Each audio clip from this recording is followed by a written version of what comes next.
Hello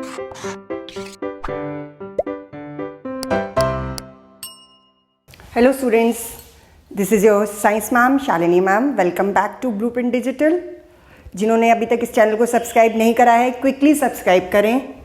और आपको अगर ये वीडियो पसंद आती है तो प्लीज़ एंड में लाइक ज़रूर करें और अपने फ्रेंड्स के साथ शेयर करें। कोई भी क्वायरी हो, मैं बार बार रिपीट कर रही हूँ अपने वीडियोज़ के एंड में, आप कमेंट सेक्शन में लिखकर भेज सकते हैं। You will get the reply.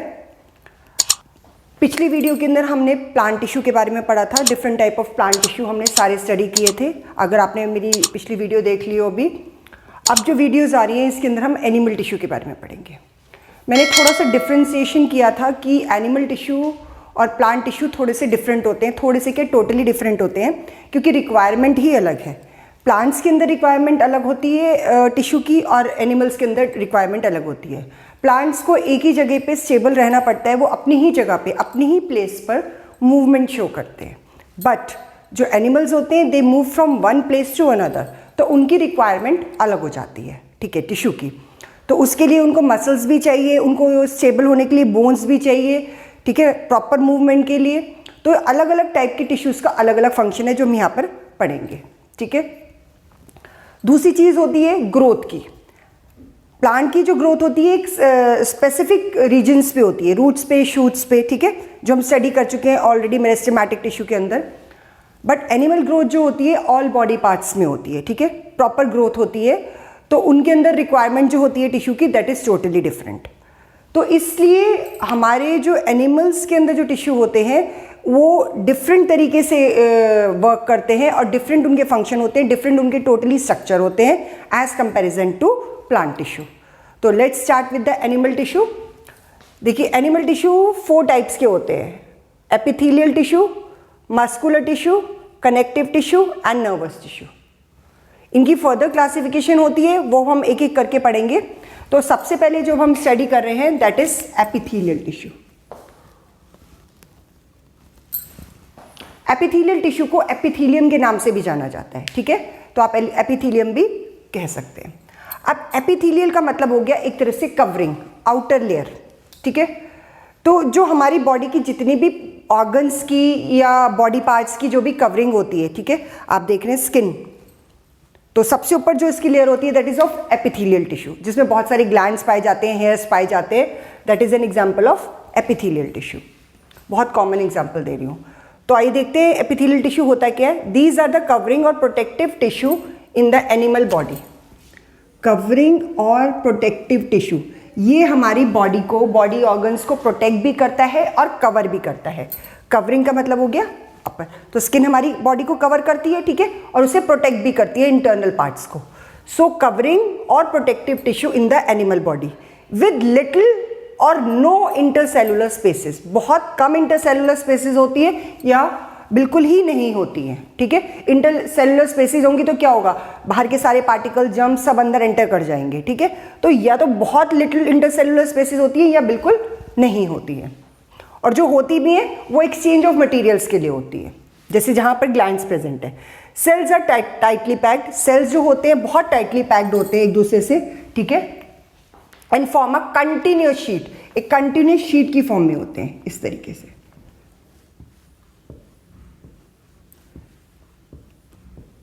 ठीक है, एक शीट की फॉर्म में होते हैं, कंटिन्यूअस शीट की फॉर्म में होते हैं और बहुत टाइटली पैक्ड होते हैं, ठीक है। क्यों? क्योंकि इन्हें प्रोटेक्शन का फंक्शन परफॉर्म करना होता है। अब फंक्शंस की बात करते हैं। सबसे पहले है प्रोटेक्शन टू द बॉडी। किस चीज से प्रोटेक्शन करते हैं? Protection to the body from damage, injury और इन्फेक्शन। किसी भी प्रकार के डैमेज से, ठीक है, हमारी बॉडी पार्ट्स को कोई डैमेज ना हो, इंटरनल ऑर्गन्स को कोई डैमेज ना हो, इंजरी से, इन्फेक्शन से। अगर हमारी इंटरनल ऑर्गन्स सारे ओपन होंगे, कोई कवरिंग नहीं होगी उनके ऊपर, तो क्या होगा, इंटरनल ऑर्गन्स हमारे सारे डैमेज होंगे, इंजरी होगी उनके अंदर। तो स्किन एक तरह से प्रोटेक्शन का काम करती है। सो जितना भी एपिथेलियल टिश्यू है, एपिथेलियम है, वो बेसिकली 3 मेन फंक्शन परफॉर्म करते हैं: प्रोटेक्ट द बॉडी पार्ट्स और बॉडी फ्रॉम डैमेज, इंजरी और इन्फेक्शन, ठीक है। इन्फेक्शन से प्रोटेक्ट करने के लिए दे आर टाइटली पैक्ड, ताकि किसी भी प्रकार का कोई जर्म्स अंदर एंटर ना कर सके। Second, forms covering lining of mouth and internal organ. Mouth की लाइनिंग बनाते हैं, इंटरनल ऑर्गन्स की लाइनिंग बनाते हैं, ठीक है। बहुत सारे इंटरनल ऑर्गन्स जैसे कि ईसोफेगस हो गया, हमारा पूरा एलिमेंट्री कैनाल हो गया। Then absorption of water and minerals, water और मिनरल को एब्जॉर्ब करने का काम करते हैं। रिमूवल ऑफ वेस्ट, वेस्ट को रिमूव करने का काम करते हैं। तो these are the function of epithelial tissue. अब हम स्टडी करते हैं टाइप्स ऑफ एपिथेलियल टिश्यू। तो एक बार क्विकली एक रिकैप करते हैं। कवरिंग और प्रोटेक्टिव टिश्यू होते हैं, एनिमल बॉडी के अंदर पाए जाते हैं। वेरी लिटिल और नो इंटरसेलुलर स्पेसेस होती हैं इनके अंदर, टाइटली पैक्ड होते हैं, कंटिन्यूस शीट बनाते हैं, ठीक है। फंक्शन इनका क्या होता है? Protection to the body from damage, injury और इन्फेक्शन मेन होता है। ये हमारे जो इंटरनल टिश्यू होते हैं उनसे बेसमेंट मेम्ब्रेन से सेपरेटेड रहते हैं। अभी अटैच नहीं होते हमारे इंटरनल टिश्यू से, ये पार्ट से। क्या होता है? सबसे नीचे वाली जो लेयर होती है एपिथेलियल टिश्यू की, that is of basement membrane. तो बेसमेंट मेम्ब्रेन से ये सेपरेटेड रहते हैं इंटरनल टिश्यू से, ठीक है। Form covering and lining of mouth and internal organs, absorption of water and mineral and removal of waste. So these are the function of epithelial tissue. तो आपको किसी भी एपिथेलियल टिश्यू का फंक्शन आ जाए तो ये कॉमन फंक्शन है जो आप उसके अंदर लिख सकते हैं, क्योंकि हर एपिथेलियल टिश्यू जो है वो डैमेज, इंजरी और इन्फेक्शन से बचाएगा ही बचाएगा, और उसकी कवरिंग। अब कौन से ऑर्गन के ऊपर कौन सा वाला एपिथेलियल टिश्यू पाया जाता है वो अब हम टाइप ऑफ एपिथेलियल टिश्यू के साथ स्टडी करेंगे। ओके स्टूडेंट्स, दूसरी टाइप का एपिथेलियल टिश्यू है क्यूबॉइडल एपिथेलियल टिश्यू, ठीक है, या क्यूबॉइडल एपिथेलियम भी इसको कहा जाता है। पहला हमने कौन सा पढ़ा था? स्क्वैमस। स्क्वैमस दो तरीके के होते हैं, सिंपल और स्ट्रेटिफाइड। अब हम दूसरा पढ़ रहे हैं क्यूबॉइडल। जैसे कि हमें नाम से पता चल रहा है, इनकी जो शेप होती है ये क्यूब लाइक होते हैं। क्यूब कैसा होता है? आई होप सबको पता है क्यूब कैसा होता है, ठीक है, इस तरीके का होता है क्यूब, ठीक है। तो क्यूब की शेप के होते हैं ये। आप ये देख रहे हैं, ये नीचे पूरी बेसमेंट मेम्ब्रेन होती है, ये सारे क्यूबॉइडल है। ये इसके अंदर न्यूक्लियस पाया जाता है और साइटोप्लाज्म होता है, ठीक है। तो बेसमेंट मेम्ब्रेन के ऊपर क्यूब की शेप के ये पूरे सेल होते हैं। तो सेल्स आर क्यूब लाइक, नाम से ही पता चल रहा है हमारे को, क्यूब की शेप में होते हैं। वाइड एंड टॉल, वाइड होते हैं, ठीक है, ब्रॉड होते हैं और लंबे होते हैं, ठीक है। तो चारों तरफ से ये इक्वल होते हैं। Found in the lining of, पाए कहाँ जाते हैं? Kidney tubules, lining of kidney tubules. Kidney की ट्यूब्यूल्स, किडनी सबको पता है जो हमारा यूरिन फिल्टर करने के काम में आती है, ब्लड को फिल्टर करती है और यूरिन फॉर्म करती है, ठीक है। तो किडनी के अंदर हमारा ब्लड फिल्ट्रेशन का वर्क होता है, फंक्शन होता है, और वहाँ पर यूरिन फॉर्म होता है, ठीक है। तो किडनी के अंदर छोटी छोटी सी ट्यूब्यूल्स होती हैं। ट्यूब्यूल्स का मतलब क्या है? छोटी छोटी सी ट्यूब्स। तो इसके अंदर छोटी छोटी सी ट्यूब्स पाई जाती है, उन्हें हम कहते हैं ट्यूब्यूल्स, ठीक है। ट्यूब्स हो गई बड़ी और ट्यूब्यूल्स हो गई छोटी छोटी ट्यूब्स। तो वहाँ उसकी लाइनिंग पर पाई जाती हैं ये स्वेट ग्लैंड्स पे, जो स्वेट फॉर्म करते हैं। स्वेट आपको पता होगा, पसीना, जो हमारी स्किन के अंदर स्वेट ग्लैंड्स प्रेजेंट होते हैं। तो स्वेट ग्लैंड्स के अंदर प्रेजेंट होते हैं क्यूबॉइडल एपिथेलियम सेल, और सेलाइवरी ग्लैंड्स में प्रेजेंट होते हैं। सेलाइवरी ग्लैंड्स कहाँ प्रेजेंट होते हैं? जो सेलाइवा प्रोड्यूस करते हैं हमारे माउथ के अंदर, ठीक है। तो सेलाइवरी ग्लैंड्स कहाँ प्रेजेंट होते हैं? हमारे माउथ के अंदर। तो इसके अंदर भी क्यूबॉइडल एपिथेलियम टिश्यू हमारा पाया जाता है। Then thyroid gland, thyroid gland हमारे कहाँ पर पाए जाते हैं? ये हमारे नेक रीजन में पाए जाते हैं, ठीक है। सेलाइवरी ग्लैंड्स कुछ बटरफ्लाई की शेप के होते हैं, तो थायराइड ग्लैंड भी कुछ इसी तरीके के होते हैं, ये हमारे नेक रीजन में पाए जाते हैं यहाँ पर। तो थायराइड हार्मोन सिक्रीट करते हैं, इनकी डेफिशिएंसी से एक डिजीज़ हो जाती है, आपने पढ़ा भी होगा, गॉइटर, ठीक है। तो वो आयोडीन की डेफिशिएंसी से ये हार्मोन का जो फॉर्मेशन होती है, जो थायराइड ग्लैंड फॉर्म करते हैं, वो बंद हो जाता है, और उसकी वजह से ये डिजीज़ हो जाती है, गॉइटर। तो उसकी वजह से क्या हो जाता है? पर्सन की जो नेक होती है वो स्वेल कर जाती है, because of the enlargement of these thyroid gland, बड़े होने की वजह से, ठीक है। तो इस रीजन में पाए जाते हैं। फंक्शन इनका क्या है? एब्जॉर्प्शन का काम करते हैं, ठीक है, इन सारे ऑर्गन्स के अंदर। सिक्रीशन का काम करते हैं, जो वेस्ट सिक्रीट होता है। प्रोटेक्शन का काम करते हैं और उन्हें प्रोटेक्ट करते हैं। मैंने आपको बताया था कि ये सारे इंपॉर्टेंट फंक्शन है, आप ये हर टाइप के टिश्यू के अंदर ये फंक्शन परफॉर्म करते हैं। हर एपिथेलियल टिश्यू ये फंक्शन परफॉर्म करता ही है। तो आप कॉमन फंक्शन इनके ये लिख सकते हैं।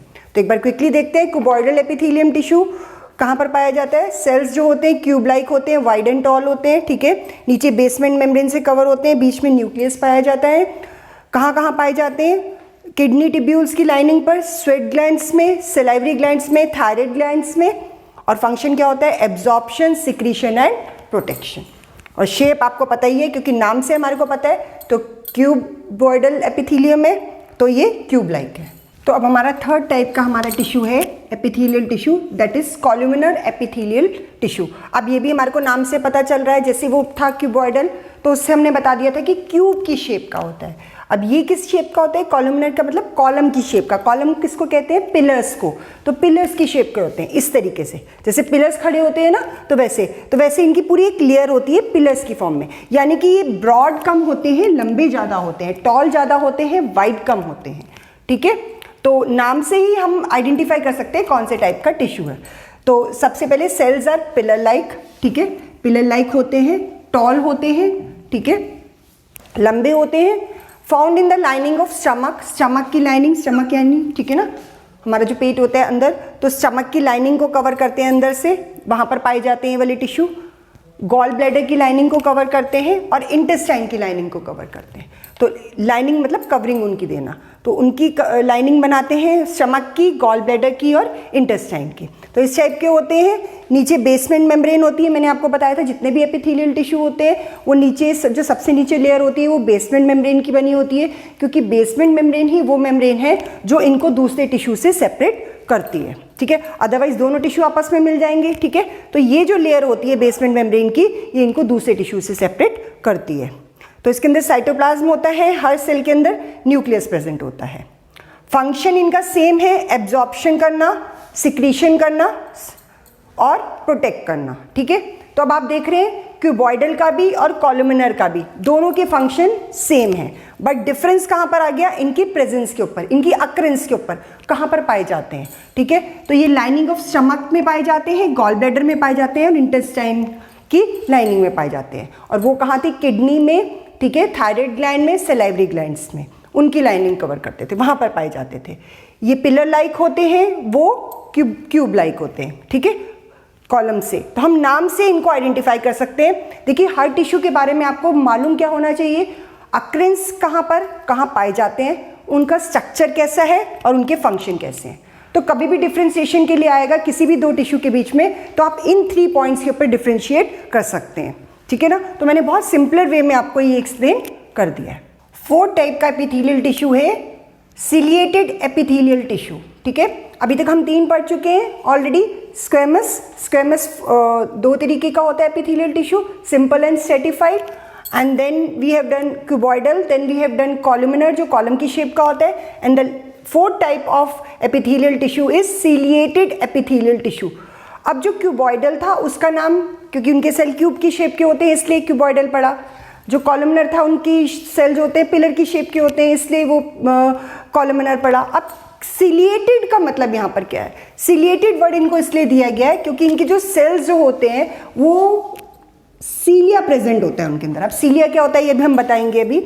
तो पहले देखते हैं इनकी शेप कैसी होती है। सेल्स जो होते हैं पिलर लाइक हो सकते हैं, कॉलम की शेप में भी हो सकते हैं और क्यूब लाइक भी हो सकते हैं, क्यूब की शेप में भी हो सकते हैं।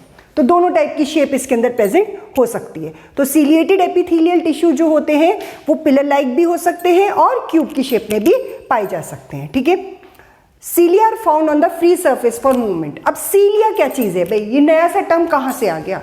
सीलिया एक होते हैं हेयर लाइक प्रोजेक्शन। एक्चुअली क्या होता है, ये सेल जो होते हैं, ये बेसमेंट मेम्ब्रेन मेरे आपको समझ में आ गया है, हमने अभी डिस्कस कर चुके हैं। जो इनका बेस होता है ये एपिथेलियल टिश्यू का, जिसके थ्रू कि इनको जो होती है ब्लड सप्लाई मिलती है थ्रू द इंटरनल टिश्यू। ठीक है, और एक बेस मिलता है जहाँ पर ये सेल्स जो होते हैं वो टिके हुए होते हैं, वो अपने आप को इस्टेब्लिश कर सकते हैं, उसे हम कहते हैं बेसमेंट मेम्ब्रेन। ठीक है, और इंटरनल टिश्यू से इनको ब्लड सप्लाई मिलती है। ठीक है, तो ये जो बेसमेंट मेम्ब्रेन होती है इनके ऊपर ये या तो कॉलम की शेप के होंगे, यहाँ पर मैंने जो डायग्राम बनाया हुआ है ये कॉलम की शेप का है, और इसके ऊपर आप ये जो स्ट्रक्चर्स देख रहे हैं, ये जो स्ट्रक्चर्स देख रहे हैं, ठीक है, दीज आर सीलिया। सीलिया बेसिकली होते क्या है? जैसे हेयर लाइक प्रोजेक्शंस होते हैं, जैसे हेयर लाइक प्रोजेक्शंस। ठीक है, जैसे आपने देखा अपनी नोज के अंदर भी होते हैं हेयर लाइक, बहुत माइन्यूट सीलिया होते हैं। हमारी स्किन के ऊपर भी बहुत सारे इंटरनल ऑर्गन्स में भी पाए जाते हैं। तो these are hair like projection. ठीक है, cilia are found in the free surface for movement, और इनका काम क्या होता है? मूवमेंट के लिए। अब मूवमेंट का क्या है, ये टिश्यू तो अपने बेसमेंट मेम्ब्रेन पे बैठ गए भाई, जाके टिक गए, अब ये तो मूव कर नहीं सकते। अब सपोजिंगली कोई सब्सटेंस इसके ऊपर आ गया, उसको हमारे इसको आगे मूव करना है, ठीक है, तो क्या करेंगे? ये सीलिया मूवमेंट शो करेंगे, ठीक है। They will start moving like this and they will keep on shifting the substances, इनको आगे आगे आगे आगे मूव करते रहेंगे, ठीक है। अब ये जो इनके अंदर मूवमेंट होती है ये भी रिदमिक फॉर्म में होती है। रिदमिक क्या होती है? ये नहीं है कि एक हेयर इधर जा रहा है, दूसरा हेयर इधर जा रहा है, जिसका जहां मन कर रहा है वो वहां मूवमेंट कर रहा है, तो वो एक प्रॉपर रिदम के अंदर मूवमेंट होती है, ताकि ये जो पार्टिकल्स इसके ऊपर आए हैं, जो सब्सटेंस इसके ऊपर आया है, ये प्रॉपर इसकी एक डायरेक्शन में मूवमेंट हो, ठीक है। This is called rhythmic. आपने पेंडुलम की मूवमेंट देखी है, रिदमिक मूवमेंट होती है, पहले इधर जाता है फिर इधर जाता है, ठीक है ना, इस तरीके से होती है। तो इसी तरीके से इनकी जो हेयर्स की भी जो सीलिया की जो मूवमेंट होती है, जो हेयर लाइक प्रोजेक्शंस हैं, ये भी एक साथ मूवमेंट करते हैं, रिदमिक मूवमेंट शो करते हैं, ठीक है। तो जो भी सब्सटेंस इनके ऊपर आके स्टेबल होता है, क्योंकि सेल्स तो मूव नहीं कर सकते, सेल्स तो अपने आप आके बैठ गए हैं बेसमेंट मेम्ब्रेन के ऊपर कि हम तो यहाँ पर बैठे हैं, ठीक है। इनके ऊपर सीलिया है, तो इनका काम जो मूवमेंट का काम है वो कौन करता है? सीलिया। तो बेसिक जो इनका फंक्शन हो गया that is of movement of substances. तो अभी तक हमने क्या देखा कि सेल्स की शेप जो होती है या तो पिलर लाइक होती है, ये क्यूब की शेप में होते हैं। सीलिया जो होते हैं फ्री सरफेस के ऊपर पाए जाते हैं मूवमेंट के लिए, ठीक है। इनके अंदर न्यूक्लियस होता है, साइटोप्लाज्म होता है, बेसमेंट मेम्ब्रेन होती है। उसके बाद फाउंड कहाँ किए जाते हैं, पाए कहाँ जाते हैं, अक्रेंस कहाँ होती है? Found in respiratory tract. अब ये क्या नई चीज आ गई? रेस्पिरेटरी ट्रैक्ट हमारी नोज से लेकर लंग्स तक का जो पूरा एक पाथवे होता है उसे हम कहते हैं रेस्पिरेटरी ट्रैक्ट, ठीक है। तो नोज से स्टार्ट होकर, नॉस्ट्रिल से स्टार्ट होकर हमारा जो रेस्पिरेटरी ट्रैक्ट स्टार्ट होता है। तो आप उसके अंदर देखते हो हमारे डस्ट पार्टिकल नोज के अंदर जाते हैं, ठीक है, फिर वो ऊपरी रेस्पिरेटरी ट्रैक्ट में जाते हैं, तो उनको भी कौन रोक कर रखता है, ठीक है ना। तो found in the respiratory tract, tubules of kidney, fallopian tubes, ठीक है। तो जहां पर सब्सटेंसेस का थोड़ा मूवमेंट की रिक्वायरमेंट होती है वहां पर ये काम करते हैं, क्योंकि ये मूवमेंट, अब ये सेल तो मूव नहीं कर सकते उस जगह पे, तो ये क्या करते हैं? ये सीलिया ही वो काम करते हैं उन सब्सटेंसेस को मूव करने में बाय द रिदमिक मूवमेंट, ठीक है। Found in respiratory tract, tubules of kidney, मैंने अभी आपको बताया ट्यूब्यूल्स ऑफ किडनी क्या होते हैं? छोटी छोटी ट्यूब्स किडनी के अंदर प्रेजेंट होती है, उन्हें हम कहते हैं tubules. Fallopian tubes, fallopian tubes जो होती हैं वो female reproductive, human female reproductive system के अंदर पाई जाती है, जहाँ पर फर्टिलाइजेशन होता है ओवम और स्पर्म के बीच में, ठीक है। तो वहाँ पर भी उनकी ओवम की मूवमेंट के लिए, स्पर्म्स की मूवमेंट की हेल्प करते हैं ये फेलोपियन ट्यूब के अंदर, ठीक है। फिर जब वो फर्टिलाइज हो जाता है जाइगोट, तो उसको भी आगे यूट्रस तक पहुँचाना होता है। Then function, movement of mucus, urine, egg etcetera through cilia. तो म्यूकस का मूवमेंट होना हमारी नोज के अंदर, बहुत डिफरेंट ऑर्गन्स में भी यूरिन का मूवमेंट होना, ट्यूब्यूल्स ऑफ किडनी, एग का मूवमेंट होना फेलोपियन ट्यूब के अंदर, तो ये सारे काम कौन करता है? सीलिया करता है, ये हेल्प करता है, ठीक है। अभी अपने आप तो मूव करके जाएंगे नहीं, तो इन्हें मूवमेंट के लिए कौन हेल्प करता है? सीलिया हेल्प करता है। तो सीलिया बेसिकली है क्या? Hair like projections. तो सीलिएटेड एपिथेलियल पिलर लाइक होते हैं, ये क्यूब लाइक होते हैं, सीलिया इनके ऊपर पाए जाते हैं, ठीक है। और फ्री सरफेस मूवमेंट के लिए रेस्पिरेटरी ट्रैक्ट में पाए जाते हैं, ट्यूब्यूल्स ऑफ किडनी में पाए जाते हैं और फेलोपियन ट्यूब में पाए जाते हैं। और इनका फंक्शन क्या होता है? म्यूकस की मूवमेंट करना, यूरिन की मूवमेंट करना और एग की मूवमेंट करना। आई होप आपको एपिथेलियल टिश्यूज समझ में आ गया होगा, ठीक है। 4 टाइप्स हमने इसकी कर लिए। अब अपनी नेक्स्ट वीडियो में मैं इसके जो और टाइप के टिश्यूज़ हैं वो मैं लेकर आऊँगी, ठीक है। आप इसको, अगर आपको कोई कॉन्सेप्ट क्लियर नहीं होता, आप प्लीज़ इसे रिवाइंड करके भी देख सकते हैं। बहुत सिंपलर वे में मैंने आपको इसको एक्सप्लेन किया है। तो हर टाइप के टिश्यू का आपको एक तो अक्रेंस मालूम होनी चाहिए, कहाँ पाए जाते हैं, फंक्शन क्या करते हैं परफॉर्म, और वो स्ट्रक्चर कैसे होते हैं, शेप कैसी होती है उनकी, ठीक है। तो ये आपको मालूम होना चाहिए, ठीक है। सो अगर आपको ये वीडियो पसंद आई तो इमीडिएटली अभी के अभी इसको लाइक करिए और अपने फ्रेंड्स के साथ शेयर करिए। मैं अपनी नई वीडियो में आऊँगी नेक्स्ट एनिमल टिश्यू के साथ, ठीक है। Till that time have a nice time, see you, bye bye, take care.